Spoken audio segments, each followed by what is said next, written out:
Halo semuanya, selamat datang kembali di channel Alur Cerita ini. Sebelum kita mulai jangan lupa untuk tekan tombol like dan subscribe, agar kalian bisa selalu update cerita-cerita seru dan menarik di channel ini. Mari kita game on. Bab 73, jadi maksudmu mereka bisa menarikmu pergi dengan menggunakan ini? Su Chen sepertinya bertanya dengan sembarangan sambil menimbang medali kecil di tangannya. Pengawal berjubah darah di bawahnya menambahkan, ini adalah medali perintah Tuan Kota, dan sudah dipastikan nyata. Kami hanya tidak tahu bagaimana Sing Sabei mendapatkannya. Bagaimana dengan orang yang memberi perintah? Dia juga orang dari kediaman Tuan Kota. Setelah menipu kami, dia bunuh diri. Jadi begitu, Su Chen bergumam dan tidak banyak bicara. Setelah beberapa waktu, dia melambaikan tangannya dan berkata, ini bukan salahmu, Anda hanya bertindak atas perintah, Anda boleh pergi. Pengawal berjubah darah semua perlahan pergi. Ming Shu mendengus, Tuan Muda, ada yang salah dengan pengawal berjubah darah ini.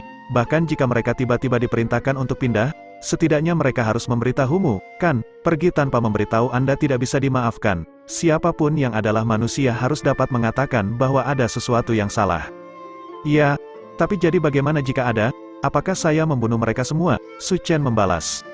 Ming Shu tidak bisa memikirkan apapun untuk dikatakan. Mereka bukan orang kita, jadi bukan hal yang aneh jika kita tidak bisa mengandalkan mereka. Yang saya khawatirkan adalah apakah Tuan Kota sendiri berada di balik masalah ini. Selain An Si Yuan, siapa yang bisa memimpin pengawal berjubah darah? Ming Shu berkata dengan marah. Itu mungkin tidak begitu. Bahkan mungkin ada orang yang berharap aku akan memikirkan ini. Su Chen mengetukkan jarinya di atas meja sambil berkata, mereka mengatakan bahwa kamu hanya dapat menyingkirkan seseorang setelah mereka melayani mereka. Sampai hari ini, 10 klan bangsawan garis keturunan masih memiliki keunggulan dalam kekuatan, tetapi agak berkurang. Tuan Kota mungkin tidak terlalu terburu-buru untuk memotong salah satu lengannya sendiri, tetapi jika hubungan saya dengan Tuan Kota mulai retak, saya akan langsung jatuh ke dalam perangkap musuh saya. Tapi pengawal berjubah darah, Su Chen mengangkat tangannya dan menghentikannya. Secara pribadi, saya pikir masalah dengan pengawal berjubah darah lebih mungkin menjadi sesuatu yang dilakukan seseorang untuk keuntungan pribadi. Apakah itu benar atau tidaklah penting. Saya hanya berharap situasi ini tidak berkembang. Namun, masalah ini mengingatkan saya bahwa mengandalkan sepenuhnya pada dukungan eksternal tidak akan berhasil dalam jangka panjang. Sudah waktunya bagi kita untuk memanfaatkan momen dan mulai membangun kekuatan kita sendiri. Bukankah Tuan Muda sudah memiliki tentara sungai ketiga? Tentara sungai ketiga hanyalah pengaruh rahasia. Mereka tidak dapat memiliki ikatan apapun dengan saya di atas papan. Kami juga membutuhkan kekuatan yang bisa muncul di permukaan dan melawan orang-orang itu. Tuan Muda berarti, Su Chen berdiri dan mondar-mandir beberapa kali sebelum berkata, Sing Sabei telah dihabisi, dan biro asal sekarang berada dalam kendali saya. Saya akan mulai membangun kekuatan saya menggunakan biro asal sebagai intinya, Li Su. Si kecil ini ada di sini, tulis surat ke kediaman Tuan Kota atas namaku sebagai pelaksana pengetahuan dari biro asal dan katakan bahwa akhir-akhir ini ada lebih banyak perselisihan di Clear River City dan bahwa biro asal perlu meningkatkan kekuatannya. Saya akan mulai merekrut. Menarik bawahan dengan menggunakan nama biro asal dan sumber daya pemerintah. Orang harus mengakui bahwa ini adalah ide yang cukup cemerlang. Berapa banyak orang yang Anda butuhkan? Li Su bertanya. 800 seniman bela diri dan 100 sarjana origin Qi. Su Chen seperti singa yang membuka mulutnya yang besar. Dia segera ingin melipat gandakan kekuatan biro asal saat ini. Melipat gandakan kekuatan biro asal juga akan melipat gandakan jumlah sumber daya yang dibutuhkan. Bahkan An Si Yuan mungkin tidak bisa menerimanya. Tetapi dengan masalah pengawal berjubah darah, ini adalah waktu yang tepat untuk membuka mulutnya di An Si Yuan. Jika dia melewatkan kesempatan ini, An Si Yuan mungkin tidak mau mengakui hutang ini di masa depan.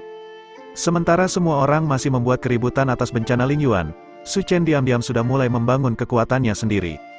3 hari kemudian, medali komando Tuan Kota An Si Yuan secara resmi diturunkan, menyetujui rencana untuk memperluas biro asal. Jadwal telah diposting untuk perekrutan biro asal. Pengumuman telah diposting bahwa mereka merekrut setiap sarjana asal Qi di bawah langit biru. Pada saat yang sama, An Si Yuan sekali lagi menulis surat yang merekomendasikan Su Chen sebagai kepala biro yang baru. Adapun Sing Sabei, dia dicap sebagai hilang, dan masalah itu dibatalkan. Meskipun semua orang tahu bahwa Su Chen telah membunuh Sing Sabei, tidak ada cara bagi mereka untuk mengatakan apapun. Tidak ada yang terus menyodok masalah ini, lagi pula, jika mereka membuat keributan dan situasi sebenarnya terungkap, Su Chen mungkin baik-baik saja, sementara 10 klan bangsawan garis keturunan akan membuat hal-hal yang sangat tidak nyaman bagi diri mereka sendiri. Di dalam laboratorium penelitian yang luas dan cerah, Su Chen duduk sendiri, memikirkan sesuatu. Pitlock muncul dari tablet batu terdekat seperti hantu. Sebenarnya, dia adalah hantu, dia muncul diam-diam dan tanpa peringatan setiap saat, memberinya semacam aura gelap dan dalam. Seperti awan asap yang melayang di udara, Pitlock memperhatikan Su Chen. Tuan mudaku, jika kamu tidak melakukan eksperimen sendiri, apa yang kamu pikirkan? Su Chen menggosok dagunya, saya sedang memikirkan suatu masalah. Ada banyak arah yang bisa diambil seseorang untuk menjadi lebih kuat, tapi saya tidak tahu ke arah mana saya harus pergi. Itu tergantung pada apa yang ingin kamu dapatkan, bukan? Kekuatan yang cukup untuk menghadapi lawan yang sangat kuat sekalipun, jawab Su Chen. Seberapa kuat, apa pendapatmu tentang alam gemetar cahaya? Sosok Pitlock tersentak, apa Anda sedang bercanda, dengan kekuatan Anda saat ini?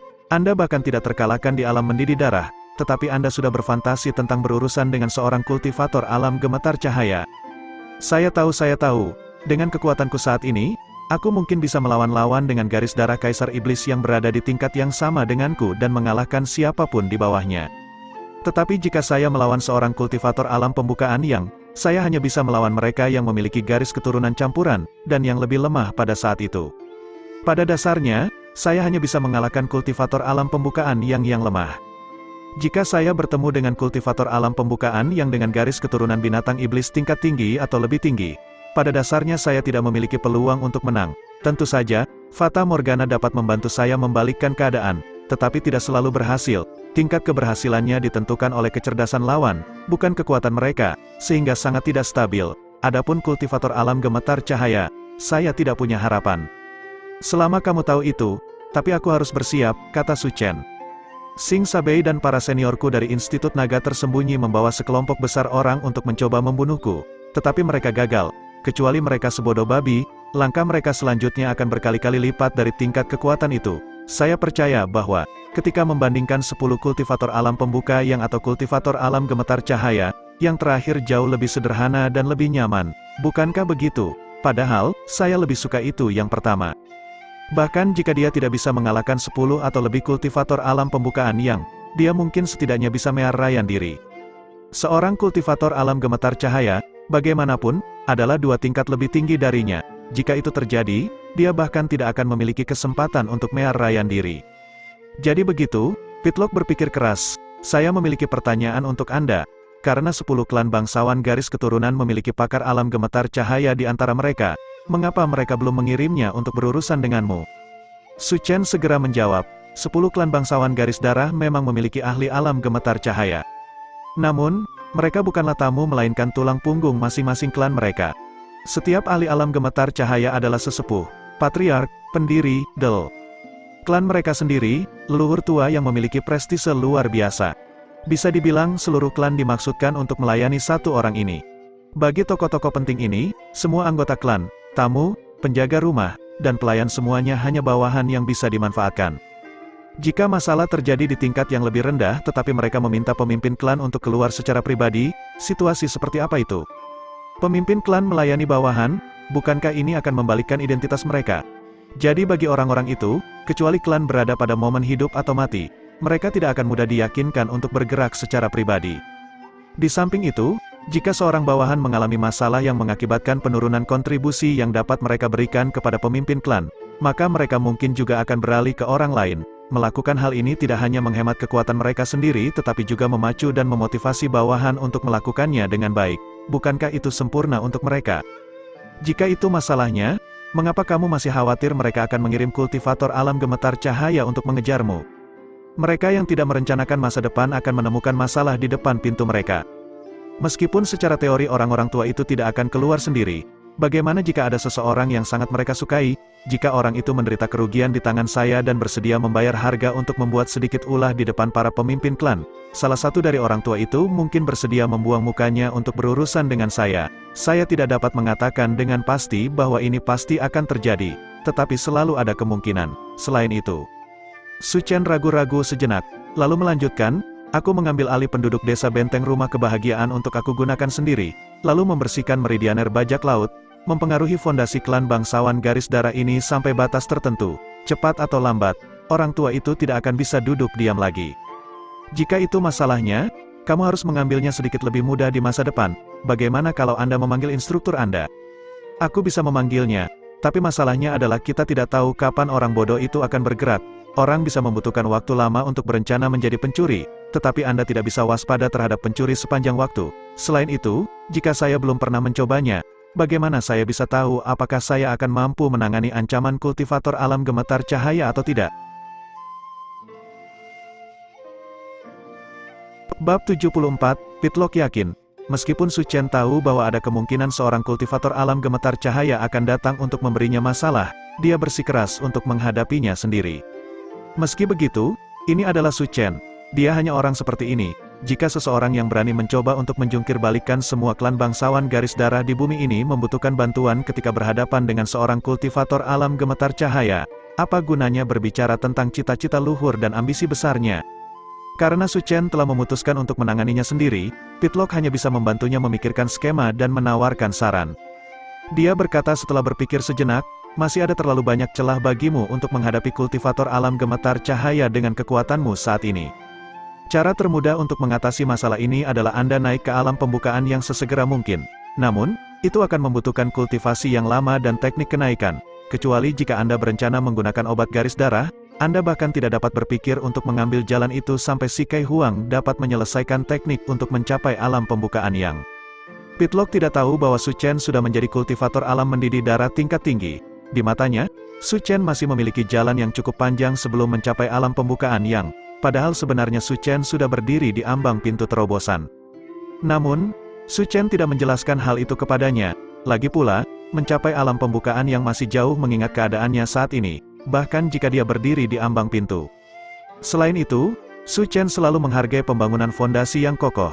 Sebelum dia melakukannya di alam mendidih darah, dia tidak terburu-buru untuk naik. Pitlock melanjutkan, karena kami tidak dapat menggunakan metode ini untuk menyelesaikan situasi, kami harus puas dengan hal terbaik kedua. Apa yang dapat Anda lakukan dengan basis kultivasi Anda saat ini? Menurut pendapat saya, melawan kultivator alam gemetar cahaya tidak realistis, jadi Anda harus menyerah. Apa yang seharusnya Anda pertimbangkan bukanlah bagaimana mengalahkan kultivator alam gemetar cahaya tetapi bagaimana lari darinya. Su Chen menggigil. Orang tua adalah orang tua. Mereka memiliki banyak pengalaman, dan Pitlock mampu mengidentifikasi inti masalah dengan sangat cepat. Mencari tahu cara lari dari kultivator alam gemetar cahaya akan jauh lebih baik daripada memikirkan cara melawannya. Lagi pula, yang pertama jauh lebih mudah dicapai. Pitlock pertama kali membantu Su Chen menemukan arah yang benar. Menurutmu bagaimana aku harus mencapai itu? Su Chen bertanya. Pitlock dengan cepat menjawab, zat bayangan Anda cukup bagus. Menyelinap ke dalam kegelapan akan menjadi cara yang bagus untuk menyerahkan diri. Su Chen menggelengkan kepalanya. Saya belum menyelesaikan penelitian saya tentang totem hemolitik. Jika saya menggunakannya pada diri saya sendiri sekarang, saya akan kehilangan perbaikan apapun yang dapat saya lakukan. Pitlock tertawa, siapa bilang kamu harus menggunakannya sendiri? Anda bisa membuat senjata yang khusus digunakan untuk membawa totem hemolitik. Su Chen tertegun, dia tidak pernah memikirkan itu sebelumnya. Selama ini, dia telah meneliti bagaimana meningkatkan kekuatan seseorang, tetapi dia tidak pernah berpikir untuk menerapkan penelitian ini untuk menciptakan senjata. Ini sangat mirip dengan konsep jurus kontemporer. Karena manusia secara fisik lebih kuat daripada ras Arcana dan iri dengan tubuh energi asal yang kuat dari ras ganas dan binatang buas. Mereka secara khusus menghargai pengembangan di sepanjang garis peningkatan kekuatan mereka sendiri. Mereka memilih untuk tidak bergantung pada objek eksternal. Sebaliknya, mereka fokus pada kultivasi diri mereka sendiri. Bagi umat manusia, ini selalu menjadi cara populer dalam melakukan sesuatu. Namun, ras Arcana berbeda. Karena kebugaran fisik mereka yang lebih rendah, tidak ada yang sebaik mereka dalam mengandalkan objek eksternal. Instrumen ekstraksi garis darah, kuil energi asal, instrumen konverter kesadaran, inti Sark, Del, semua penemuan ini dapat memengaruhi seluruh ras sendirian. Sudah jelas level apa yang telah dicapai ras Arcana dalam penggunaan item eksternal. Bagi Pitlock, Su Chen menjadi bias dalam penelitiannya tentang totem hemolitik. Pada kenyataannya, ada arah yang benar-benar lebih baik yang bisa dia ambil. Mengubahnya menjadi senjata, ya, ubah itu menjadi senjata. Anda terlalu keras kepala tentang cara ras ganas mengimplementasikan tato totemik mereka. Tetapi Anda mengabaikan fakta bahwa itu hanya bisa menjadi referensi. Inti dari memiliki kecerdasan adalah membuat sesuatu yang paling cocok untuk Anda. Anda pasti dapat mengubah totem hemolitik Anda menjadi senjata. Dengan begitu, itu dapat berguna bagi Anda dalam kondisi saat ini. Tetapi Anda tidak perlu khawatir tentang potensi yang terbuang sia-sia. Mata Su Chen berbinar. Dia harus mengakui bahwa ini adalah ide yang cukup bagus. Tapi totem hemolitikku dirancang untuk bekerja pada manusia lain dan mengeluarkan energi asal, sedangkan senjata ditenagai oleh batu asal. Ada perbedaan besar antara keduanya, mungkin tidak mudah untuk membuat Origin Tool. Itu bukan masalah. Tahukah Anda bahwa ada cabang penelitian selama kerajaan Arcana yang mempelajari cara memasukkan senjata ke dalam tubuh?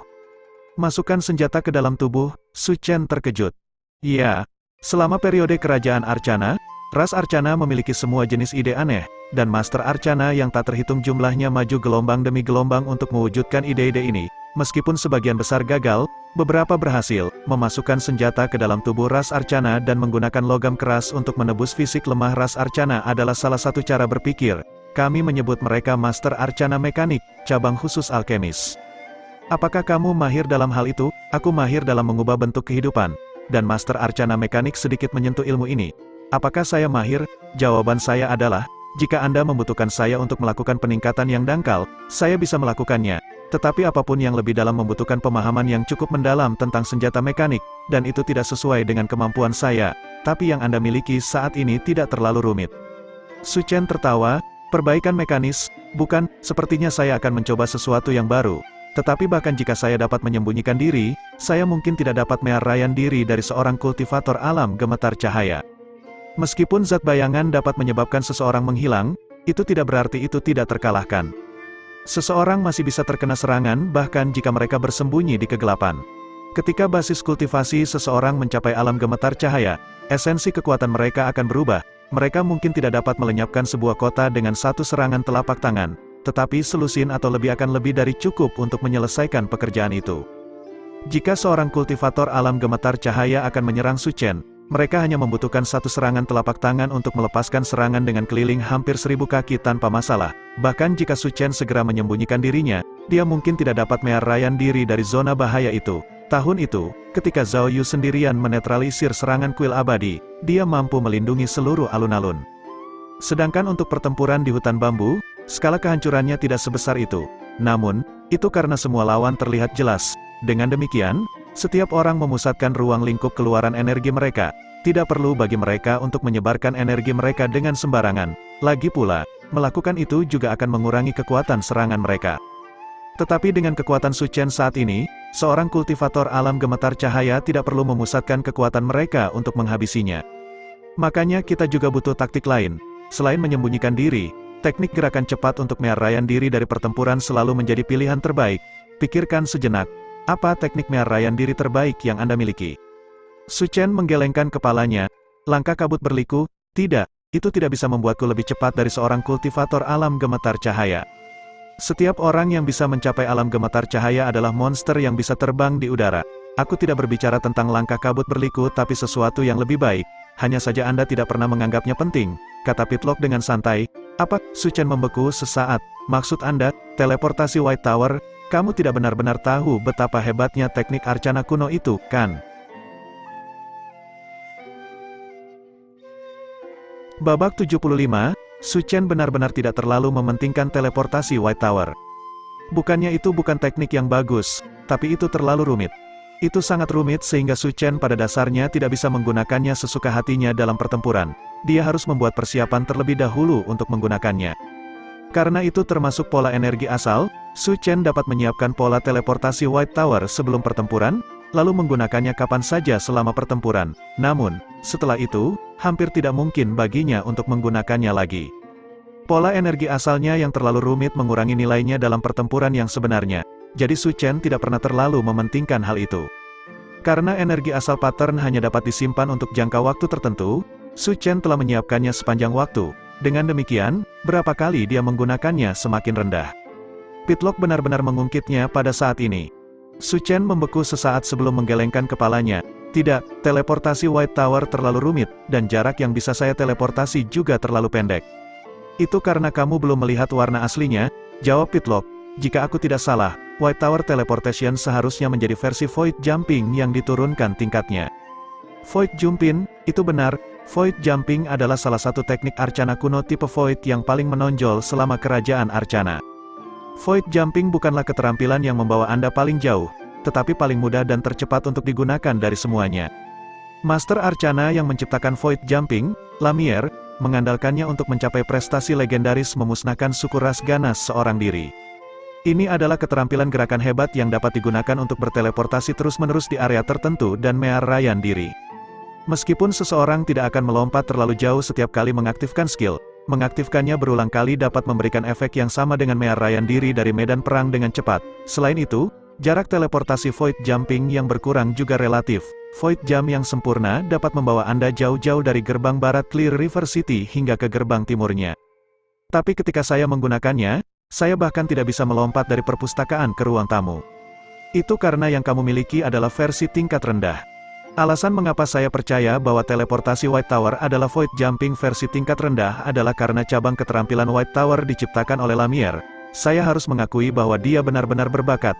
Dia tidak terobsesi untuk meneliti bidang atau subjek baru. Alih-alih, dia terus-menerus fokus pada penyederhanaan teknik arcana kuno sehingga individu ras arcana dari tingkat yang lebih rendah dapat menggunakan teknik arcana kuno yang kuat ini dengan cara tertentu juga. Su Chen mengangkat bahu.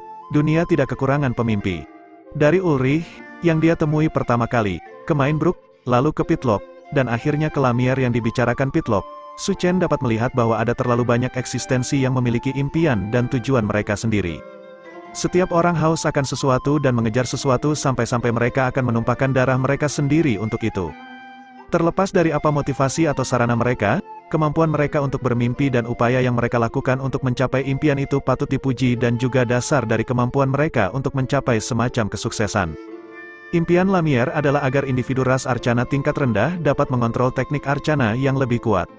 Karena itu, dia selalu memfokuskan upayanya untuk menurunkan tingkat yang diperlukan untuk penggunaan teknik arcana. Keterampilan yang berhubungan dengan void sangat berharga, terlepas dari apakah itu jurus kontemporer atau teknik arcana kunomor.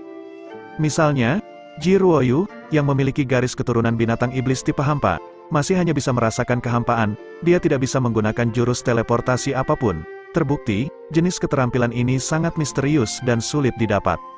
Faktanya, sudah lama dikatakan bahwa orang normal bahkan tidak boleh memikirkan jurus teleportasi yang batal sampai mereka mencapai alam gemetar cahaya. Bahkan dengan garis keturunan bawaan, mereka harus mencapai alam pembukaan yang sebelum mereka bisa berteleportasi. Namun, teleportasi White Tower telah melanggar batasan itu, dan Su Chen dapat menggunakannya bahkan sebagai sarjana gambar Qi. Selain itu benar-benar terpisah dari garis keturunan, semakin menunjukkan kesan yang mengesankan. Pitlock berkata, Lamierre berhasil menyederhanakan void jumping down menjadi White Tower teleportation. Meskipun ini memperumit pola energi asal dan membatasi jarak lompatan, mengurangi kegunaan praktisnya, bagaimanapun juga itu tetap sukses. Anda beruntung Anda hanya menggunakannya dari waktu ke waktu di masa lalu dan lawan Anda tidak melihat ada yang salah. Jika Anda menggunakan teleportasi White Tower di depan seorang ahli, percayalah, mereka pasti akan mencoba dan merebut teknik ini dari Anda. Ini memberi Su Chen cukup kejutan. Dia bergumam, kegunaan tempur teleportasi White Tower tidak setinggi itu, tetapi mereka akan memperebutkannya. Apakah mungkin untuk mengubahnya kembali menjadi void jumping? Haha, Pitlock tertawa keras. Kamu akhirnya mengerti. Itu benar, teleportasi White Tower didasarkan pada pengurangan void jumping. Jadi pasti mengandung metode pengurangan yang lengkap. Dengan kata lain, setiap kali basis kultivasi Anda naik satu tingkat, Anda dapat menghapus bagian dari pola energi asal teknik arcana kuno yang tidak diperlukan, membuatnya lebih sederhana namun lebih kuat. Jadi begitu, mata Su Chen berbinar. Teleportasi White Tower seperti jurus yang telah disegel, dan saat basis kultivasi saya berkembang, saya dapat secara progresif membuka segelnya sebelum akhirnya mengungkapkan kemampuan intrinsiknya yang kuat. Itu benar sekali. Jadi, apakah kamu tahu cara memotongnya? Pitlock merentangkan tangannya tak berdaya. Saya tidak. Meskipun Ulrich telah meninggalkan teleportasi White Tower, dia tidak meninggalkan cara untuk meningkatkan tingkatannya. Sejujurnya, dia juga tidak memilikinya. Su Chen agak frustrasi. Tetapi setelah itu, dia mulai tertawa lagi. Jika kamu tidak tahu, maka kamu tidak tahu. Aku akan mencari cara untuk menerobos. Itu hanya permainan menyederhanakan pola energi asal. Selama saya menyingkirkan komponen yang tidak perlu dan menyimpan bagian yang diperlukan, saya percaya bahwa saya akan mampu melakukannya. Itu benar, jika Anda melakukannya sedikit demi sedikit, seperti membuka bungkus kepompong sutra, Anda akan dapat melakukannya. Saya bahkan berpikir bahwa Lamierre mungkin sengaja menghindari meninggalkan teknik untuk membuka segelnya sehingga orang perlu mengandalkan upaya mereka sendiri untuk memulihkan atau bahkan meningkatkan teknik arcana yang ditinggalkannya. Tingkat apa yang akan pulih dalam beberapa hari mendatang? Saya bertanya-tanya. Apakah itu void jumping yang sama, atau akankah itu menjadi teknik arcana kuno yang benar-benar baru di tangan orang yang berbeda? Sulit untuk mengatakannya. Su Chen tertawa, menarik, meninggalkan teknik arcana kuno sama dengan meninggalkan kemungkinan tak terbatas, saya suka itu. Kalau begitu telitilah dengan rajin. Saat ini, Anda berada di alam mendidih darah. Jika Anda bisa mendapatkan hasil yang solid, jarak lompatan teleportasi White Tower setidaknya akan berlipat ganda, dan akan lebih mudah digunakan juga. Jika Anda menambahkan zat bayangan, mungkin Anda akan dapat menyerahkan diri dari serangan kultivator alam gemetar cahaya. Mungkin, ulang Su Chen, dia merajut alisnya. Dia tidak berusaha keras hanya untuk, mungkin, ya, mungkin, kata Pitlock dengan pasti, gemetar cahaya adalah gemetar cahaya. Anda tidak pernah bisa melebih-lebihkan mereka. Aku benci jawaban itu. Kalau begitu lanjutkan usahamu dan coba kumpulkan lebih banyak kartu truf untuk dirimu sendiri. Bab 76, Rawaling Yuan. Zhou Juanjia dan Tang Ming berdiri berdampingan di geladak Longwind dan menatap ke kejauhan. Di kejauhan, pusaran air besar terus bergerak seolah-olah ada sesuatu di bawah permukaan yang mencoba menelan semuanya. Lihat, itu pusaran air iblis, buaya iblis pasti ada di dekatnya. Seorang perompak berteriak sambil menunjuk pusaran air, tidak mampu menyembunyikan sedikit gemetar ketakutan dalam suaranya. Dalam pandangannya, buaya iblis adalah eksistensi paling menakutkan di seluruh rawa. Banyak perompak berusaha sekuat tenaga untuk menghindarinya tanpa banyak keberhasilan. Tetapi bosnya tidak puas dengan rampasan yang mereka peroleh dan hanya harus pergi dan mengejar binatang iblis yang paling menakutkan di seluruh rawa. Mereka harus lelah hidup. 1. Terjemahan literal bermuara pada sesuatu seperti, orang tua makan arsenik. Dia diam-diam bisa mengutuk dan tidak setuju sebanyak yang dia inginkan. Tetapi anjing laut tua itu pada akhirnya masih membawa mereka ke sini tanpa daya. Pusaran di depannya perlahan berputar. Sejumlah besar air mengalir ke tengah, seekor buaya besar muncul di atas air. Binatang ini benar-benar besar, itu tampak seperti gunung kecil dan bisa membalikkan seluruh perahu hanya dengan mengangkat kepalanya, matanya yang dingin dan tanpa emosi menatap mereka seperti tatapan dewa kematian. Perompak tua itu berteriak ketakutan ketika dia melihat kepala buaya yang besar dan ganas itu menembus air. Itu keluar. Anda seharusnya tidak datang ke sini, jika Anda mengejutkannya, tidak ada yang bisa lari. Tidak ada yang berencana berlari sejak awal, Tang Ming tertawa. Jangan gila, Anda tidak mungkin mengalahkannya. Itu adalah binatang iblis tingkat menengah, kelas menengah. Bahkan tentara Gunung Giok akan mundur jika mereka menabraknya. Binatang iblis tingkat menengah, Jiang Hanfeng bersiul. Tentara Gunung Giok akan mundur, kedengarannya cukup mengesankan bagi saya. Bagaimana menurut Anda, kakak senior Juanjia, bisakah Anda mengatasinya? Zhou Juanjia tersenyum manis. Akan sedikit sulit, tapi bukankah kalian ada di sini? Siapkan formasi. Siapkan formasi, Wu Xiao berteriak menegaskan. Jiang Hanfeng, Wei Yang, Ma Xuan, dan Yanling secara bersamaan bergerak, masing-masing dari mereka memegang dis formasi asal di tangan mereka. Keempat dis asal secara bersamaan mulai bersinar. Begitu pula De Longwind, keempat dis formasi asal digabungkan untuk membentuk formasi asal yang masif. Zhou Juanjia berdiri di tengah formasi, rambut panjangnya tertiup angin dan matanya mulai bersinar terang. Pada saat ini, kekuatan kesadarannya mulai berkembang pesat. Saat kekuatan kesadarannya terus tumbuh, Zhou Juanjia mengangkat tangannya, riak energi tak berbentuk melonjak ke depan dari mereka, menghantam kepala buaya iblis. Buaya iblis melolong rendah dan marah. Itu bisa merasakan bahwa ada kemauan yang mencoba untuk mengendalikannya. Binatang iblis berbeda dari binatang ganas, mereka memiliki kecerdasan dan memiliki kemampuan untuk memikirkan berbagai hal, sehingga dengan segera dapat mengidentifikasi bahwa seseorang sedang mencoba untuk mengendalikannya. Gelombang kesadaran yang ganas menyapu kembali ke arah Zhou Juanjia. Ah, Zhou Juanjia berteriak, dan darah mengalir di sudut mulutnya. Namun, dia tidak menyerah, bahkan, senyum gembira muncul di wajahnya. Hanya itu yang kamu punya. Dia memfokuskan keinginannya dan terus menyerang pikiran buaya iblis. Tidak seperti Jin Linger, kendali Zhou Juanjia atas binatang ganas bahkan lebih langsung dan eksplosif. Kupu-kupu penyihir mengandalkan pesona untuk mengendalikan lawan, sedangkan teknik Zhou Juanjia mengandalkan kekuatan kasar untuk memperbudak target. Karena itu, setiap kali dia ingin mengendalikan sesuatu, dia harus terlibat dalam pertarungan keinginan dengannya terlebih dahulu. Kelemahan terbesar dari metode semacam ini adalah bahwa mengerahkan kendali atas sesuatu pada umumnya cukup sulit dan bahkan dapat mengakibatkan serangan balik. Setelah gagal, seseorang akan mengalami rebound. Tetapi jika dia berhasil, dia akan menghabiskan lebih sedikit energi. Ketika Jin Linger mengendalikan binatang ganas, dia harus memfokuskan sebagian besar energi kesadarannya padanya, sehingga sulit untuk berkultivasi. Namun, Zhou Juanjia tidak memiliki masalah seperti itu. Selama dia mengendalikan binatang ganas, dia bisa menyimpannya di sisinya sebagai pengawal, yang jauh lebih nyaman daripada Jin Linger. Karena dia datang ke Rawa Lingyuan kali ini, menemukan binatang iblis tipe air lokal menjadi pilihan pertamanya.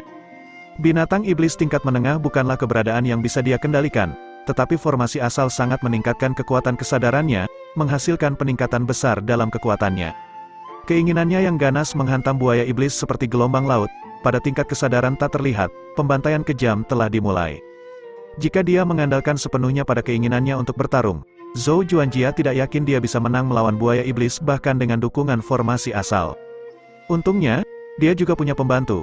Saat Zhou Juanjia dan buaya iblis bertukar pukulan kesadaran, Tang Ming mengangkat tangannya, semburan air menyembur ke udara dari permukaan air, mengambil bentuk naga dan menyerang buaya iblis.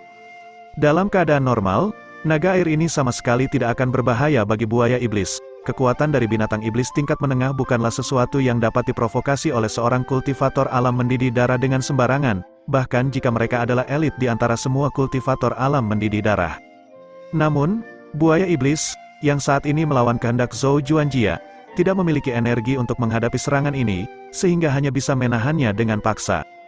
Naga air besar itu meraung melewati buaya iblis, berubah menjadi ujung pisau setajam silet dan mengukir sejumlah luka halus di punggungnya yang keras. Meskipun luka-luka ini otomatis tertutup setelahnya, rasa sakit yang ditimbulkan oleh serangan itu masih mempengaruhi ketahanan kehendak buaya iblis. Sesaat kemudian, sosok merah besar muncul dari belakang Zhou Juanjia. Bagian atas tubuhnya adalah manusia, dan bagian bawahnya adalah laba-laba berkaki 6. Ini adalah garis keturunan Zhou Juanjia, iblis laba-laba meja batu. Itu adalah garis keturunan Raja Iblis yang kuat yang memberi seseorang kontrol yang lebih tinggi atas kehendak seseorang. Ketika laba-laba iblis Stone Table muncul, ia membuka rahangnya lebar-lebar dan mulai membuat jeritan tanpa suara. Aura yang kuat dari Raja Iblis memancar, menyebabkan semua orang merasakan gelombang ketakutan menyapu mereka. Semua orang yang hadir gemetar, tidak berani bergerak gegabah. Hanya Tang Ming, yang memiliki garis darah Kaisar Iblis, tetap tidak tergerak. Ini adalah kekuatan iblis laba-laba meja batu. Itu adalah binatang iblis dengan kesadaran yang sangat kuat yang bisa mengendalikan rasa takut seseorang, menyebarkannya seperti wabah. Setiap makhluk yang lebih lemah darinya secara otomatis akan merasa tunduk padanya. Buaya iblis ternyata merasakan peningkatan kekuatan kemauan. Itu masih berusaha untuk melawan, dan permukaan air bergolak dan berbusa saat gelombang dengan ukuran yang mengejutkan melonjak ke arah perahu. Berani sekali, Tang Ming mendengus, cahaya aneh memancar dari matanya. Kabut unik muncul di belakangnya. Setelah diperiksa lebih dekat, kabut ini sepertinya memiliki hidung dan mata. Dari kejauhan, itu benar-benar terlihat seperti makhluk hidup yang terbuat dari kabut. Binatang awan ajaib yang dipenjara laut. Setelah mencapai alam mendidih darah, Tang Ming benar-benar bisa mengeluarkan kekuatan garis keturunannya. Ketika bayangan garis keturunan muncul di belakangnya, binatang awan ajaib yang dipenjara laut membuka mulutnya lebar-lebar dan melolong pada gelombang yang mendekat. Tidak ada raungan yang dibuat, tetapi setiap orang sepertinya mendengar lolongan di hati mereka yang dipenuhi dengan martabat dan kemarahan seorang kaisar. Ketika Kaisar Iblis marah, semua orang menyingkir. Gelombang besar itu benar-benar berhenti di jalurnya, seolah-olah menabrak tembok besar. Setelah itu, ia mulai terhanyut ke belakang dan menghilang. Reverse mundur dengan satu lolongan, buaya iblis mendesis marah. Terbukti, ia merasakan aura keberadaan yang sangat kuat ini. Jika bukan karena fakta bahwa aura ini sangat lemah, artinya itu jelas bukan dari Kaisar Iblis yang sebenarnya melainkan sesuatu seperti boneka Kaisar Iblis. Mungkin buaya iblis akan menyerah hanya dari lolongan itu. Namun, pada saat ini, buaya iblis binatang iblis tingkat menengah tidak mau melepaskan kebebasannya begitu saja. Ia masih ingin berjuang. Gelombang besar sekali lagi mulai terbentuk sementara tekadnya yang kuat menahan serangan kesadaran dari iblis laba-laba meja batu. Pada saat ini, bahkan Zhou Juanjia merasa agak tegang. Binatang iblis tingkat menengah benar-benar tidak mudah untuk dihadapi. Bukan, bahkan dengan dukungan dari garis darah Kaisar Iblis dan formasi asal, aku masih tidak bisa sepenuhnya menekannya. Jika itu masalahnya, kita hanya bisa melakukan perang gesekan, desa Zhou Juanjia. Untuk kultivator alam darah mendidih ingin berperang gesekan dengan binatang iblis tingkat menengah agak tidak terbayangkan. Namun, sepertinya tidak ada yang berpikir bahwa ini adalah masalah. Sesaat kemudian, Zhou Juanjia mengeluarkan sebotol obat. Obat penawar roh.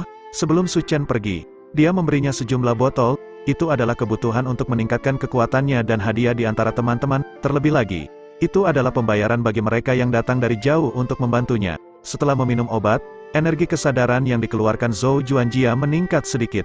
Dengan semangat baru, dia tertawa keras, "Ayo lanjutkan dan lihat siapa yang akan bertahan lebih lama. Aku akan membawamu ke sini hari ini bagaimanapun caranya."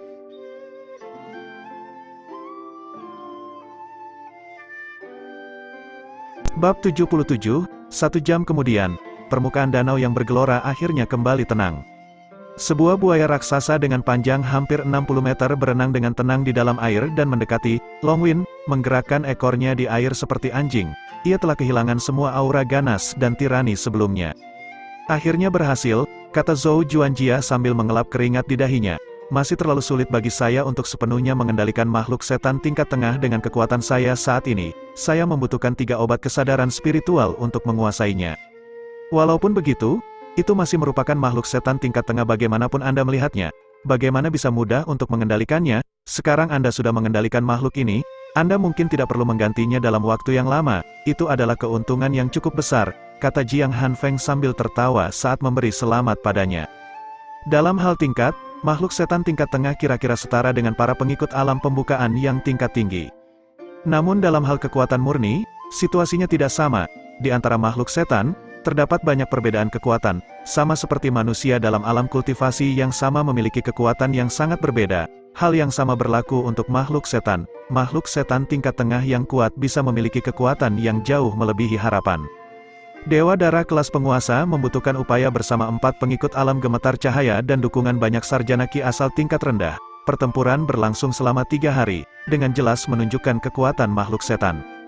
Buaya setan ini juga sama, meskipun hanya makhluk setan tingkat tengah, ia bisa menampilkan kekuatan yang mengejutkan selama berada di dalam air. Bahkan 7 atau 8 pengikut alam pembukaan yang mengelilinginya mungkin tidak cukup. Kalau tidak, bagaimana bisa tentara Gunung Yasan merayakan diri dan bersembunyi ketika mereka bertemu dengannya? Baiklah, dengan buaya iblis ini, kita bisa mulai mempersiapkan diri untuk menghadapi tentara Gunung Yasan dan tentara King Yuan, kata Tang Ming dengan penuh keyakinan. Jangan terburu-buru, kata Zhou Juanjia. Kakak ketiga mengatakan bahwa kita tidak perlu terburu-buru menghadapi tentara Gunung Yasan dan tentara King Yuan.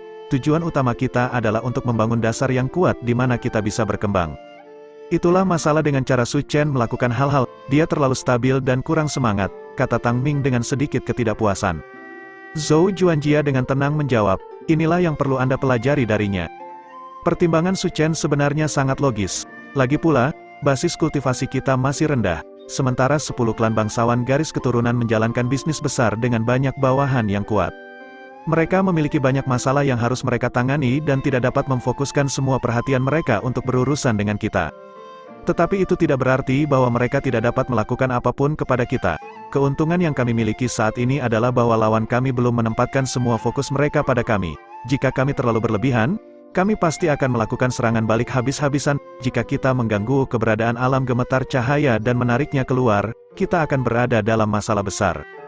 Mengapa Su Chen tidak mengambil semua benteng di kota Sungai Barat untuk dirinya sendiri meskipun dia bisa memikirkan cara untuk melakukannya? Itu karena dia tahu jika dia melakukan itu, dia akan benar-benar memotong sumber daya 10 klan bangsawan garis darah. Ini benar-benar akan menarik orang-orang aneh tua di belakang klan bangsawan garis darah. Dengan logika yang sama, jika dia memusnahkan tentara Gunung Giok dan tentara King Yuan, menyebabkan klan bangsawan garis darah di kota Sungai Jernih kehilangan kendali penuh atas Meridianer, kemungkinan beberapa orang tua aneh itu akan ditarik keluar. Ini semua masalah pencabutan, 10 klan bangsawan garis keturunan seperti 10 pohon tua dengan akar yang dalam mencapai sampai ke langit. Jika Anda berurusan dengan pohon mulai dari akarnya, Anda akan terlihat mati kecuali Anda memiliki kekuatan yang dapat menekan segalanya. Jika Anda tidak cukup kuat, cara terbaik untuk menangani pohon-pohon itu adalah dengan terlebih dahulu memotong dahan dan daun untuk melemahkan target sebelum menggalinya secara bertahap. Su Chen telah mengambil benteng rumah kebahagiaan di hutan Sungai Barat dan mendirikan tentara Sungai Ketiga di Rawalingyuan, tetapi telah meninggalkan mayoritas lawan di sana karena alasan yang tepat ini. Dia telah mematahkan monopoli 10 klan bangsawan garis darah di 2 area ini. Tetapi dia tidak pernah mengancam fondasi klan bangsawan garis darah di sana. Ini memberinya jalan keluar. Mungkin dia akan mendorong klan garis keturunan bangsawan cepat atau lambat, tapi paling tidak, Su Chen bisa mengendalikan waktunya. Saat itu, Su Chen akan memiliki kekuatan yang cukup untuk melawan. Cara Tang Ming melakukan sesuatu mungkin menghasilkan momen kebahagiaan sementara, tetapi setelah itu, mereka semua akan dibantai. Baiklah, itu masuk akal. Ayo lakukan seperti itu, kata Tang Ming tanpa daya. Jika ada orang lain yang berdebat dengannya, dia pasti tidak akan mendengarkan. Zhou Juanjia, bagaimanapun, adalah pacarnya, dan dia tidak bisa keras kepala dengannya. Sementara Tang Ming mengendalikan tentara sungai ketiga atas nama, orang yang benar-benar membuat keputusan adalah Zhou Juanjia. Siapapun yang pergi ke reruntuhan air emas semuanya memiliki bakat masing-masing. Tang Ming mengandalkan garis darah kaisar iblisnya dan kemampuan bertarung yang kuat. Sementara wanita muda itu tidak mengandalkan pengendalian binatang iblis tetapi pada pikirannya yang jernih dan cemerlang. Sementara Su Chen hadir, pancarannya ditekan oleh Su Chen, tetapi sekarang Su Chen tidak ada di sini. Bakat yang telah ditekan akhirnya bisa mulai bersinar. Jadi apa yang harus kita lakukan selanjutnya? Jiang Hanfeng bertanya. Tentara Gunung Giok dan tentara King Yuan tidak bisa dimusnahkan, tapi bukan berarti kita tidak bisa melemahkan mereka. Klan bangsawan garis darah masih mengangkut kargo, kita tidak dapat sepenuhnya memotong semua rute perdagangan mereka, tetapi kita masih harus berjuang dalam pertempuran yang perlu kita lawan. Lagi pula, ada banyak orang yang perlu kita urus. Kami baru saja menghabiskan begitu banyak energi untuk mengendalikan buaya iblis, jadi kami harus menggunakannya di beberapa titik. Kami tidak akan bertarung dalam pertempuran skala penuh, tetapi kami akan terlibat dalam banyak pertempuran kecil, yang akan membantu kami melemahkan lawan dan melemahkan mereka. Selama periode waktu berikutnya, kita harus fokus untuk menjaga kekuatan mereka dan membatasi pengaruh mereka pada meridianer sambil secara bersamaan meningkatkan kekuatan kita sendiri. Su Chen juga membutuhkan mata pelajaran eksperimental, sementara kami membutuhkan lebih banyak pelaut berbakat. Kami dapat menentukan pelaut terbaik dan terburuk dalam pertempuran dan mengirim mereka ke Su Chen. Yang berbakat akan diberi hadiah totem hemolitik, sedangkan yang terburuk akan menjadi subjek penelitian Su Chen, kata Zhou Juanjia dengan tenang. Angin bertiup melalui rambut panjang gadis itu, dia berbicara dengan sangat tenang, tapi kata-katanya akan mempengaruhi perkembangan situasi di Rawaling Yuan. Mulai hari ini dan seterusnya, tentara sungai ketiga akan mulai menyerang semua pihak dari segala arah, melakukan penyergapan di mana-mana dan menjarah meridianer. Dari luar, sepertinya mereka menyerang semua orang, tetapi pada kenyataannya, target utama mereka adalah perahu milik klan bangsawan garis darah atau bajak laut yang terikat dengan mereka. Mereka tidak mencoba dan menyentuh Gunung Giok dan tentara King Yuan, tetapi kelompok bandit kecil yang mengandalkan mereka untuk perlindungan mengalami kemalangan. Tentara sungai ketiga mulai menelan pasukan kecil satu demi satu tanpa ampun dan dengan kelicikan yang ekstrim, mereka membuat semua orang sakit kepala. Meskipun ada bajak laut yang menentang mereka melakukan hal seperti ini, tidak ada yang bisa mereka lakukan. Tentara sungai ketiga selalu mendorong hal-hal ke garis bawah, memungkinkan mereka untuk mendapatkan keuntungan paling banyak sambil memenuhi kebutuhan mereka sendiri. Yang paling penting, keuntungan klan bangsawan garis darah bukanlah keuntungan dari semua bajak laut. Tentara sungai ketiga sebenarnya mendapat dukungan dari beberapa perompak karena pertempuran mereka dengan klan bangsawan garis darah kota Clear River. Misalnya, tentara sungai hitam tidak pernah cocok dengan klan bangsawan garis darah. Mereka melemparkan ranting zaitun ke tentara sungai ketiga.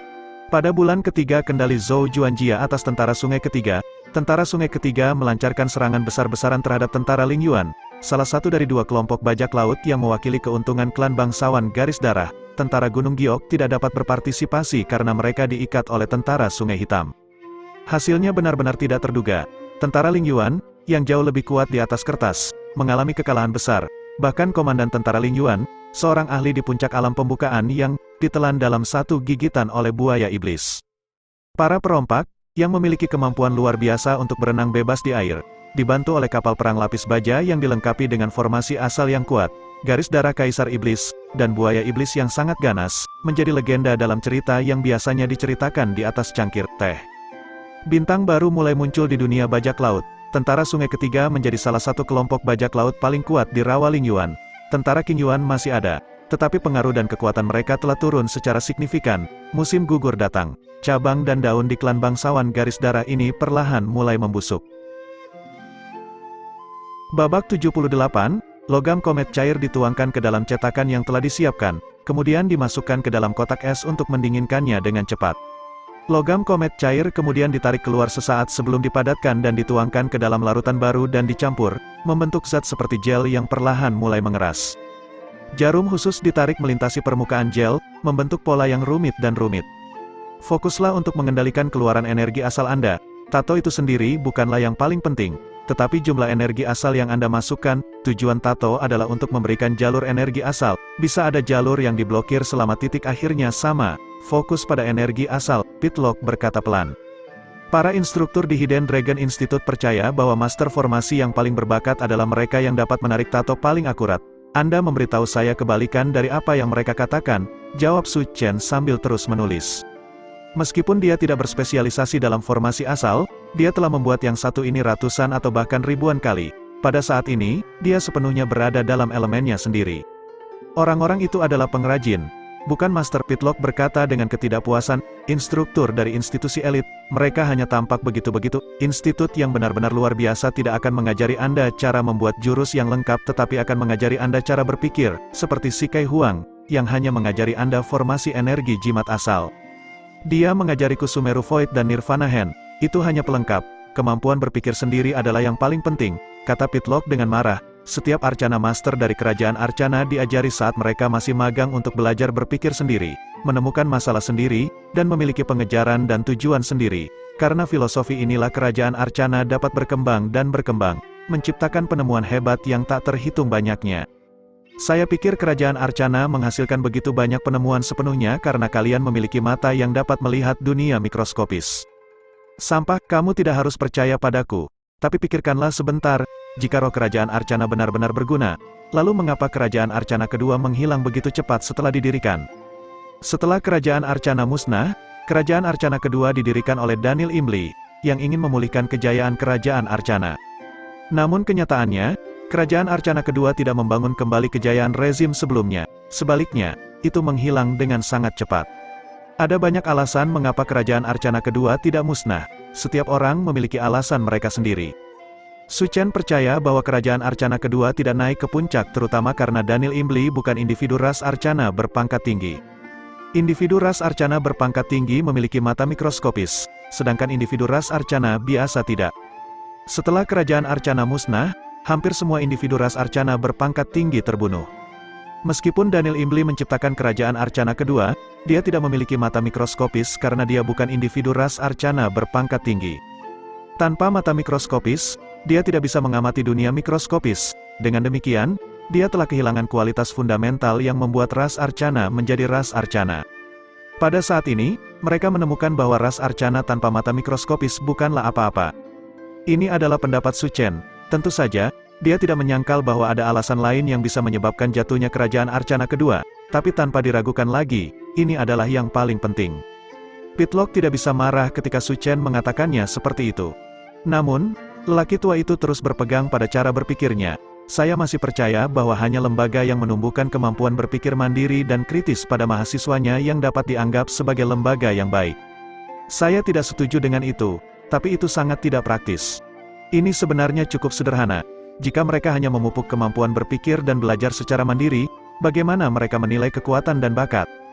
Jika tidak ada cara untuk mengevaluasi bakat, apakah mereka hanya mengandalkan bualan yang fantastik dan tidak bertanggung jawab? Mengelola institut seperti mengelola bisnis, perlu ada standar yang seragam. Shikai Huang menggunakan metode yang berbeda dengan saya, tetapi itu tidak berarti itu akan berhasil untuk semua orang. Kenyataannya, elit selalu sedikit jumlahnya, seperti mereka yang bisa berpikir mandiri dan mereka yang bisa menciptakan hal-hal baru. Sebenarnya, kebanyakan orang hanya tahu bagaimana meniru dan mengulang apa yang sudah ada. Dunia sebenarnya diciptakan dengan tepat oleh orang-orang seperti ini. Lalu bagaimana denganmu? Apa yang kamu? Tanya Pitlock. Aku, Su Chen berpikir sejenak, lalu menjawab, perintis. Perintis, ya, dunia membutuhkan kedua orang untuk merintis dan menciptakan, menjadi yang pertama selalu lebih sulit daripada yang terakhir.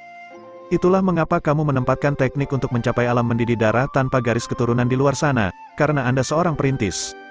Akan lebih akurat untuk mengatakan bahwa saat saya menempatkan teknik alam mendidih darah di luar sana, saya menjadi perintis, kata Su Chen, menyesuaikan alasannya. Dia tertawa, saya baru saja memimpin umat manusia untuk mengambil satu langkah kecil, bagaimana hasil umat manusia tergantung pada mereka. Tidak akan lama lagi sebelum Anda memimpin mereka untuk mengambil langkah lain, kata Pitlock. Shikai Huang telah memberitahu dia tentang kabar baik bahwa cara untuk mencapai alam pembukaan yang tanpa garis keturunan sudah dekat. Lebih baik jika saya fokus mengambil langkah ini dengan benar terlebih dahulu, gumam Su Chen. Dia telah selesai mengukir satu sisi dan membalik cetakannya, mulai menorehkan sisi lainnya. Apa yang dia ciptakan adalah sarung tangan, dan itu hanya untuk tangan kiri. Ketika kedua sisi sarung tangan telah diukir, Su Chen mencabut jarum besi dan mengeluarkan bubuk hitam, menyebarkannya ke dalam cetakan. Serbuk itu mengandung substansi bayangan. Su Chen telah menggunakan semua zat bayangan yang tersisa di sini. Setelah melakukan itu, Su Chen kemudian menuangkan botol obat lain ke dalam cetakan, memberinya lapisan permukaan luar sambil menyegel formasi asal dengan kuat di bagian dalam sarung tangan. Dia kemudian memulai putaran tato lainnya. Dia melanjutkan dengan cara ini, menuangkan obat dan zat bayangan, lalu membungkusnya dengan lebih banyak bahan agar-agar. Dia mengulangi ini untuk total 7 lapisan, menyegel 6 jenis formasi asal di dalam dan benar-benar menghabiskan simpanan zat bayangannya sebelum menyelesaikan sarung tangan. Dia menarik sarung tangan keluar dari cetakan. Terlihat jelas bahwa meskipun sarung tangan itu memiliki 7 lapis, itu tidak bisa dianggap tebal, terasa lembut saat disentuh. Dan karena berwarna daging, siapapun yang tidak memperhatikannya tidak akan bisa mendeteksi keberadaan sarung tangan itu. Su Chen meletakkan sarung tangan di tangannya dan meraba-raba sejenak. Dia berkata, rasanya cukup nyaman. Hanya tinggal 1 langkah lagi sekarang, kata Pitlock. Itu benar. Su Chen menghela nafas. Seutas tali hitam tipis dihubungkan ke sarung tangan di pergelangan tangan. Su Chen perlahan mengambilnya dan memeriksanya, lalu berkata, orang tua, ini metodemu. Jika tidak efektif, jangan salahkan saya karena menghancurkan tablet batu Anda. Pitlock tertawa, jangan khawatir.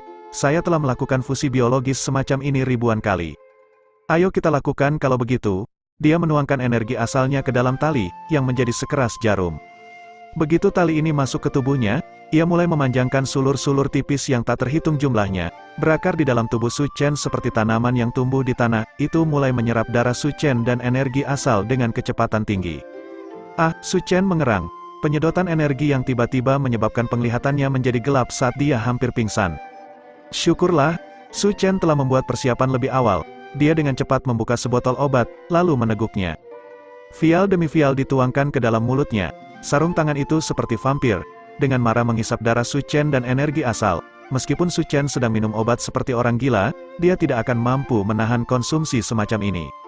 Pitlock berteriak, tunggu, tahan sebentar lagi, ini hampir selesai. Sarung tangan itu mulai bersinar dengan cahaya merah redup. Cahaya merah ini semakin kuat dan semakin kuat hingga sangat terang. Tiba-tiba, kolom cahaya melesat keluar darinya. Sukses, teriak Pitlock. Su Chen dengan keras menarik tali dan sulurnya keluar dari dalam tubuhnya. Mendesis, sarung tangan itu benar-benar mendesis tajam seolah sangat tidak mau. Sulur tali bergoyang-goyang dengan keras di udara untuk waktu yang lama sebelum akhirnya mulai menghilang.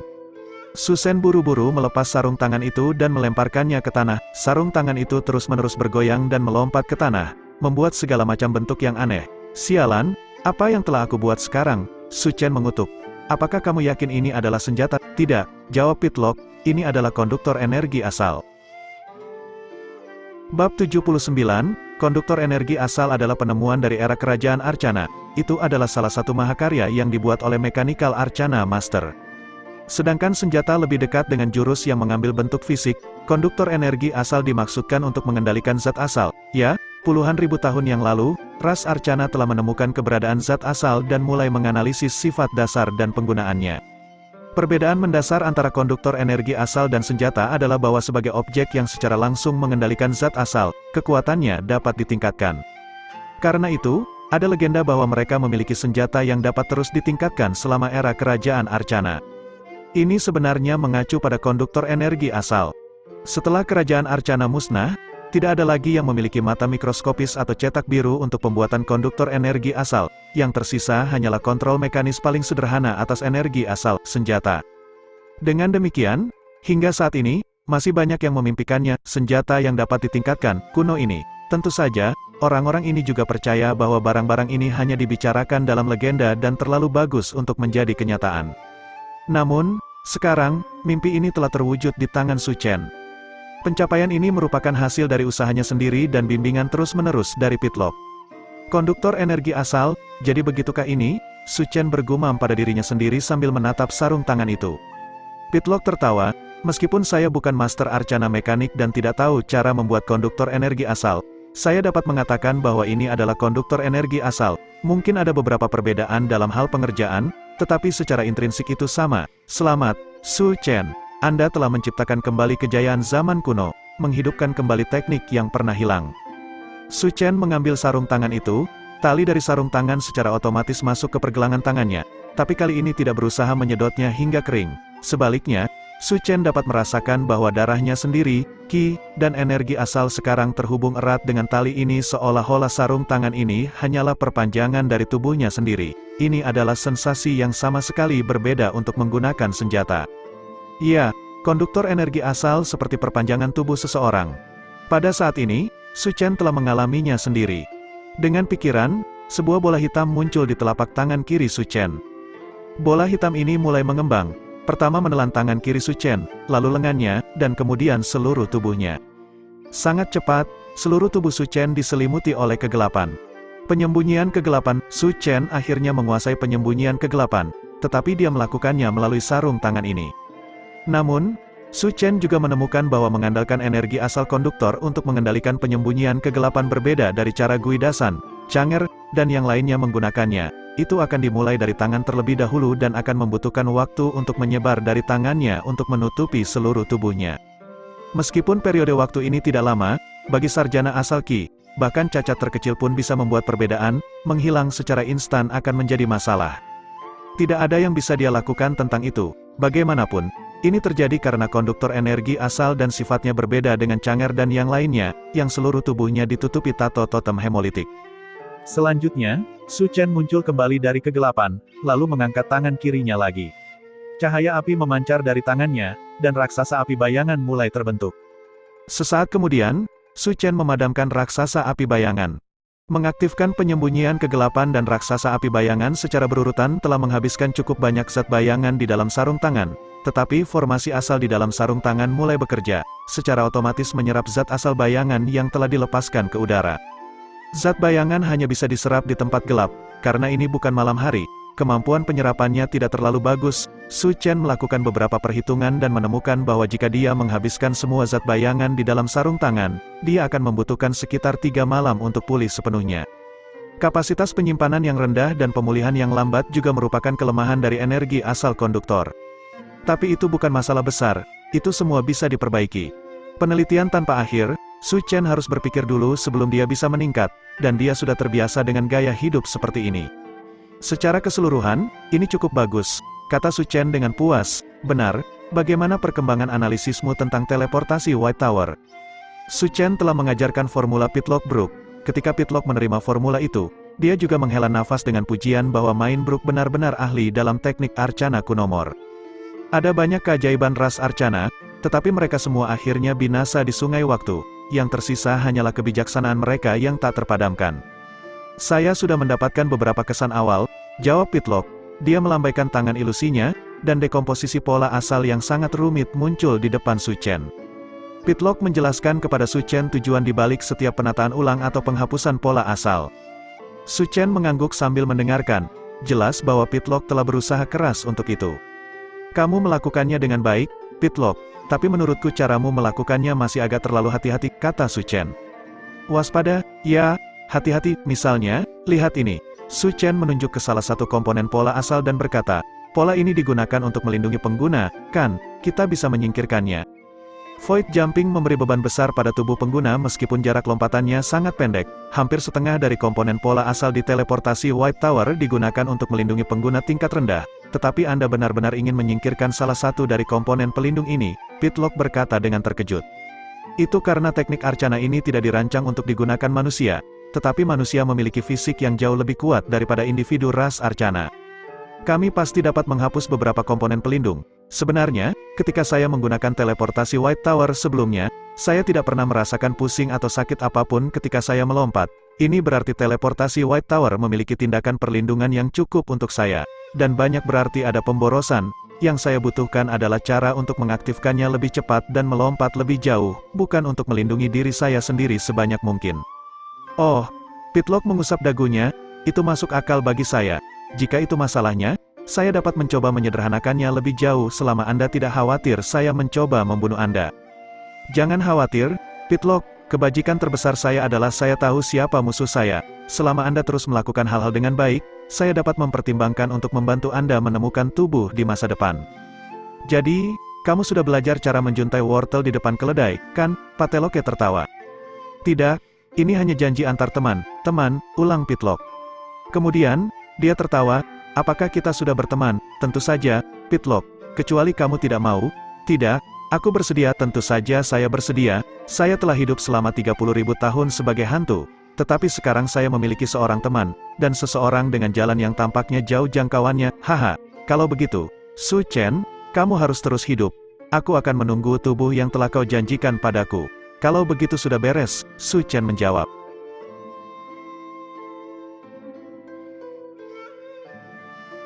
Bab 80, waktu berlalu. Dalam sekejap mata, beberapa bulan telah berlalu. Su Chen sudah berada di Clear River City selama lebih dari setahun. Selama periode waktu ini, reputasi Su Chen sebagai pelaksana pengetahuan telah menyebar luas. Semua orang di Clear River City tahu persis siapa dia. Sejalan dengan itu, pengaruh klan bangsawan garis darah telah melemah. Dunia sekejam ini, kebangkitan satu partai sering ditentukan oleh kemunduran partai lainnya. Menggunakan mayat lawan sebagai batu loncatan untuk meraih kekuasaan sendiri adalah cerita yang tidak berubah selama ribuan tahun. Tentu saja, klan bangsawan darah kota Clear River belum selesai. Meskipun mereka frustrasi, fondasi mereka belum hancur dan inti mereka masih utuh. Meski begitu, cabang dan daun mereka telah dipangkas oleh Su Chen sampai batas tertentu. Contoh terbaik dari ini adalah bahwa setiap kali orang melihat Su Chen di jalan, mereka semua akan membungkuk kepadanya dan memberi hormat kepadanya, menyapanya sebagai kepala biro. Ya, Su Chen sekarang adalah kepala biro. Kali ini, An Siyuan tidak membiarkan klan bangsawan garis keturunan itu berhasil dalam rencana mereka dan merebut posisi kepala biro untuk Su Chen. Sebenarnya, tidak banyak orang yang ingin menjadi atasan Su Chen lagi, bahkan belum setahun, dan 2 dari mereka telah terbunuh. Apakah ada yang lebih mengancam dari itu? Alhasil, situasi di Clear River City menjadi cukup kompleks. Su Chen telah naik, tetapi klan bangsawan garis darah belum tumbang. Kedua belah pihak terhenti, bertindak hati-hati di sekitar satu sama lain dan membatasi satu sama lain. Namun, di atas air, beberapa hal dapat ditahan begitu lama. Tidak lama sebelumnya, tentara Sungai Ketiga telah melakukan pertempuran besar lainnya dengan tentara Gunung Giok.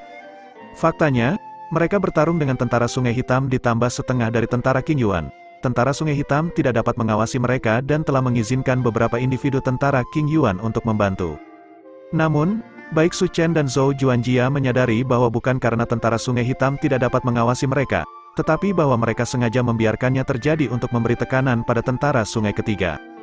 Dalam setengah tahun terakhir, tentara Sungai Ketiga tiba-tiba berkuasa, membuat banyak orang gelisah, termasuk tentara Sungai Hitam. Meskipun mereka memiliki aliansi sementara dengan tentara Sungai Ketiga, jika Gunung Giok dan tentara Qing Yuan tiba-tiba runtuh, Sungai Hitam dan Sungai Ketiga mungkin akan menjadi yang berikutnya. Dengan demikian, tentara Sungai Hitam berusaha menghasut pertempuran antara tentara Sungai Ketiga dan tentara Gunung Giok sambil secara bersamaan mengizinkan Qing Yuan untuk membantu dalam pertempuran, melemahkan pengaruh tentara Sungai Ketiga. Meskipun Zhou Juanjia tahu bahwa ini adalah taktik mereka, dia tetap menerimanya. Itu karena mereka akan kembali ke Hidden Dragon Institute. Zhou Juanjia dan Tang Ming sama-sama siswa yang kelasnya lebih rendah dari Su Chen. Sekarang Su Chen telah berada di Clear River City selama setahun. Sudah waktunya bagi Zhou Juanjia dan Tang Ming untuk lulus. Selama setengah tahun terakhir, mereka telah melakukan pekerjaan lapangan di Clear River City dan mendapatkan kertas ujian yang sempurna. Terlepas dari apakah mereka mau atau tidak, sudah waktunya bagi mereka untuk kembali dan melaporkan penyelesaian misi mereka. Sebelum mereka kembali ke institut, Su Chen merencanakan pertempuran terakhir ini dengan Zhou Juanjia dan Tang Ming. Pertempuran air ini sangat pahit. Tentara Sungai Ketiga bertempur dengan tentara Gunung Giok dan Qing Yuan. Darah bajak laut yang tak terhitung jumlahnya mewarnai air merah. Pada akhirnya, tentara Sungai Ketiga, dengan fregat tempur mereka yang lebih kuat, buaya iblis, dan manusia ikan menang. Bahkan sebelum mereka dapat memulihkan rampasan, tentara Sungai Hitam dengan berani menyerang. Tentara Sungai Ketiga bertindak seolah-olah mereka telah menjadi korban jebakan dan menyerahkan diri dengan panik, meninggalkan buaya iblis. Setelah masalah tersebut, Kapten Tentara Sungai Hitam Si Duanzhang membunuh buaya iblis secara pribadi, menyebabkan pamornya meroket. Tentara Sungai Ketiga dikalahkan tak lama setelah kemenangan mereka dan membayar harga tragis dari buaya iblis. Diam-diam mundur, tentara Gunung Giok dan Qing Yuan dikalahkan, dan klan bangsawan garis darah pasti akan marah. Biarkan tentara Sungai Hitam menderita murka orang-orang tua aneh itu. Adapun buaya iblis, itu benar-benar terlalu besar bagi Zhou Juanjia untuk membawanya kembali ke Institut Naga Tersembunyi. Selain itu, kemampuannya untuk bertarung di darat sangat buruk, jadi tidak ada gunanya membawanya bersamanya. Sebaliknya, itu bisa berfungsi sebagai harga kekalahan, yang harus dibayar untuk meyakinkan lawan mereka. Setelah pertempuran besar-besaran di Rawaling Yuan, hasil akhirnya adalah jatuhnya tentara Gunung Giok, King Yuan, dan Sungai Ketiga, meninggalkan tentara Sungai Hitam sebagai satu-satunya cabang perompak kuat yang tersisa. Pada hari ini, ratusan bajak laut tentara Sungai Hitam berkumpul di alun-alun di tengah markas tentara Sungai Hitam, Pulau Asap Sungai, menyalakan api unggun dan minum-minum untuk merayakannya. Di bagian paling depan alun-alun, si Duanzang duduk di atas kursinya yang tertutup kulit harimau, menuangkan anggur untuk dirinya sendiri ke dalam cangkir yang terbuat dari tulang sapi. Dia tampak seperti orang barbar yang keluar dari barisan pegunungan berhutan. Tubuhnya sangat berotot, dan wajahnya tertutup rambut. Di bawah kakinya ada parang besar bercincin 9. Seorang wanita cantik mengenakan pakaian bordir berdiri di belakangnya, memijat bahunya untuknya. Si Duanzang, setelah melihat bajak laut di bawahnya tertawa dalam perayaan, berteriak, "Ayo minum, hari ini, kita tidak akan tidur sampai kita mabuk." Seorang perompak mengambil kesempatan itu dan berteriak, "Kami tidak akan tidur sampai kami mabuk. Kami tidak akan tidur sampai kami mabuk." Kerumunan perompak berteriak sebagai tanggapan. Hidup Sungai Hitam, Kapten tak tertandingi. Setiap teriakan dari depan alun-alun menghasilkan gema yang menggelegar dari bawah. Alun-alun itu hampir penuh dengan aktivitas. Hidup Sungai Hitam, Kapten tidak ada bandingannya. Hehe. Apakah pantas pusing dengan kesuksesan hanya dengan satu kemenangan pertempuran? Sebuah suara tiba-tiba berbicara pada saat ini. Suaranya tidak keras, tapi jelas meredam keributan di dalam alun-alun, seolah-olah ada seseorang yang berbicara langsung ke telinga setiap orang di alun-alun. Ekspresi si Duanzang berubah. "Siapa yang bertingkah diam-diam di sana? Keluar. Kamu berani mengatakan aku bertindak diam-diam? Bagus, sangat bagus. Memang, saya belum keluar dan terlalu lama sehingga ada bajingan yang berani mengabaikan keberadaan saya," kata sebuah suara tua dari atas. Para perompak mendongak dengan takjub, hanya untuk menemukan seorang lelaki tua melayang di udara di atas mereka. Dia melayang di atas mereka dengan tenang, mengenakan jubah abu-abu, wajahnya tidak terlalu menarik perhatian. Sebenarnya, itu bahkan agak vulgar dan tidak menyenangkan. Meski begitu, lelaki tua dengan sedikit penampilan vulgar ini membuat semua orang terkejut. Alam gemetar cahaya, si Duanzang berteriak kaget. Hanya kultivator alam gemetar cahaya yang bisa melayang di udara tanpa bantuan keterampilan atau teknik lain. Pria tua itu berdiri di udara, menatap si Duanzang dengan dingin. Si Duanzang akhirnya menyadari sesuatu. "Senior, tolong, sebelum kamu melakukan apapun, dengarkan aku." Pria tua itu menghela nafas. "Apa yang ingin kamu katakan? Lagi pula itu hanya akan menjadi alasan itu. Saya melakukan perjalanan yang jarang terjadi bukan agar saya bisa mendengar alasan Anda. Rawa Ling Yuan bukanlah tempat yang bisa Anda monopoli. Karena kamu sudah menjadi kekuatan terbesar namun tidak mau tunduk, maka kamu bisa menghilang." "Tidak, leluhurku, aku tahu siapa leluhur klanmu. Namanya bisa membuatmu tetap hidup, tapi yang terbaik adalah jika tentara Sungai Hitam menghilang."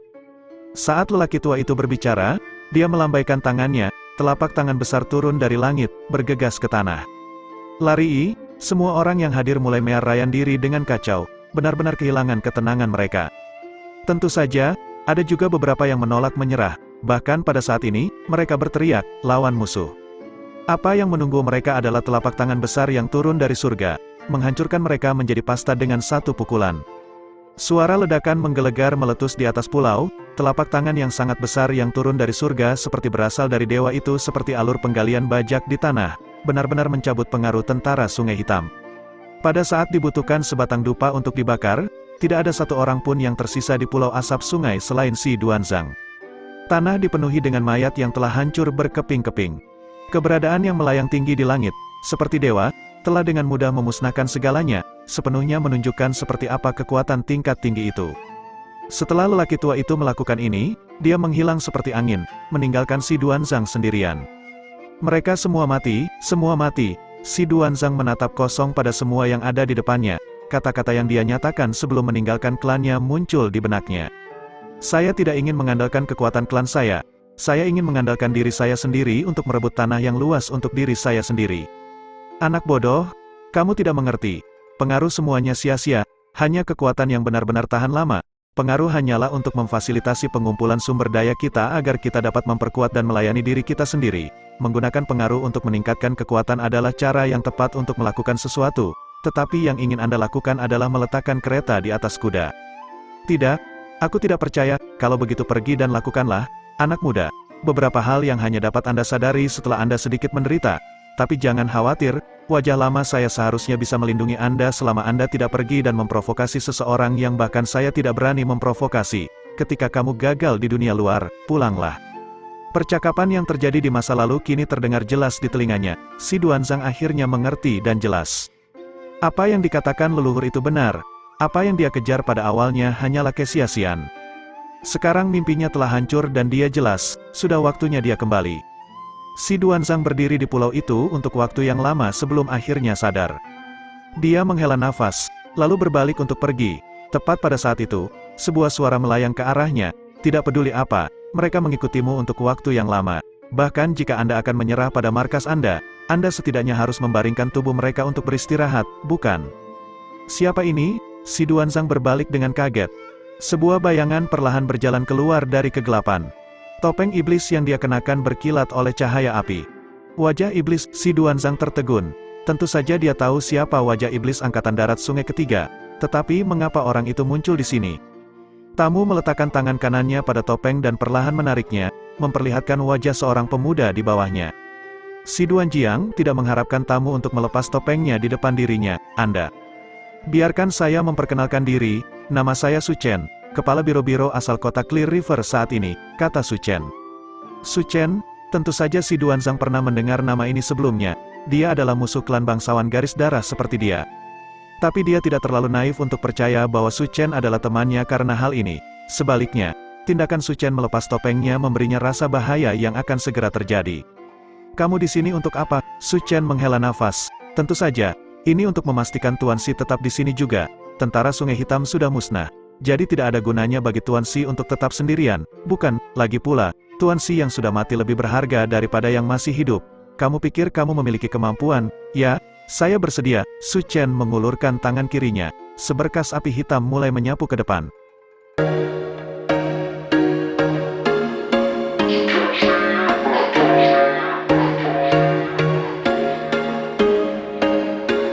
There was once a day that I would pray for you. I'd go and misbehave just so you'd notice too. Sneaking looks up and down from across the room. And damn, what a hell of a